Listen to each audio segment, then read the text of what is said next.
अण्णा कवाचा दात घासतो यास? अरे दातांसाठी भारी असलेलं तोडकर संजीवनीचं दंतप्रभा दंतमंजन आणलंय आणि दंतप्रभा टूथपेस्ट बी आणल्या. त्यात असलेल्या बकुळ, तुंबरू, माजूफळ अशा औषधी दात आणि हिरड्याच नाही तर समद्या जबड्याचं रक्षण करतात. हलणं, किडणं, पडणं एकदम बंद. व्यसनाचं काळं पिवळं डाग बी घालवत्यात. म्हणजे किंमत कमी आणि गुण नामी.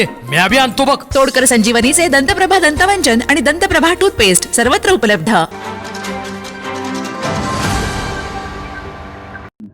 काही नाराजी सुरू झाली, तुमचा काय संपर्क सुरू झाला का नाराजी? नाही, आता सध्या पहिल्या टप्प्यावर गोकुळचे ठराव गोळा करणं हा पहिला टप्पा महत्वाचा आहे. आणि त्या टप्प्यामध्ये लोकांनी नियमाप्रमाणे योग्य माणसाचा ठराव करावा अशा पद्धतीचं निवेदन आम्ही सगळ्या डेऱ्यांना पाठवलेलं आहे. आणि एकदा ठराव गोळा झाले आणि ठराव जमा झाले, कारण की अजून भावकीतलं भांडण काय चाललंय आम्हाला माहीत नाही. दररोज सकाळी आम्हाला नवीन नवीन बातम्या ऐकायला मिळते.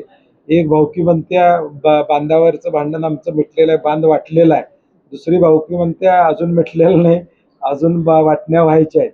त्यामुळे हे भावकीचं भांडण लोकांच्या पुढे अजून चालू आहे.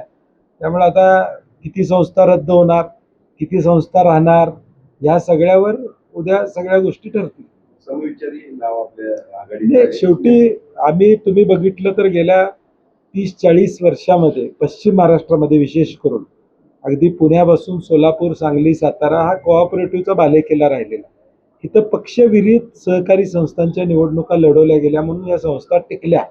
पक्षाचा लेबल घेऊन कधी जिल्हा मध्यवर्ती बँकेची पायरी आम्ही चढलो नाही, गोकुळची पायरी आम्ही कधी चढलो नाही. त्यामुळं शेवटी ही 5.5 लाख शेतकऱ्यांशी निगडीत संस्था आहे. ती पक्षापेक्षा शेतकऱ्यांचा हिताचा निर्णय घेणारी असली पाहिजे अशी माझी भूमिका. अशी तुमची भूमिका असली तर दुसऱ्या बाजूला सगळ्या पक्षाचे नेते एकत्र येऊन तुमच्या विरोधात आघाडीची मोड मारतायत. नाही, ते एकत्र असले तरी दूध उत्पादक माझ्या बाजूने असणार आहे. कारण की त्यांना जो शब्द आम्ही दिला होता 2 रुपयाचा 14 रुपये दरवाढ या ठिकाणी दिलेला आहे आणि ते नाकारू शकत नाही.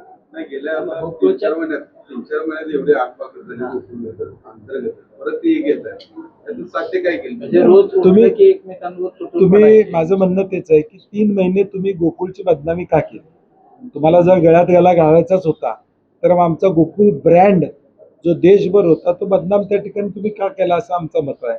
म्हणजे मी म्हणलं तसं भावकीचं अजून मिटलेलं नाही का मिटलंय हे माहीत नाही. त्यामुळे ते ज्यावेळी पॅनल होईल, प्रत्यक्ष निवडणूक लागेल, त्याच वेळी सगळ्या गोष्टी पुढे येतील. ताज्या घडामोडी पाहण्यासाठी माझा महाराष्ट्र न्यूजला आजच सबस्क्राईब करा.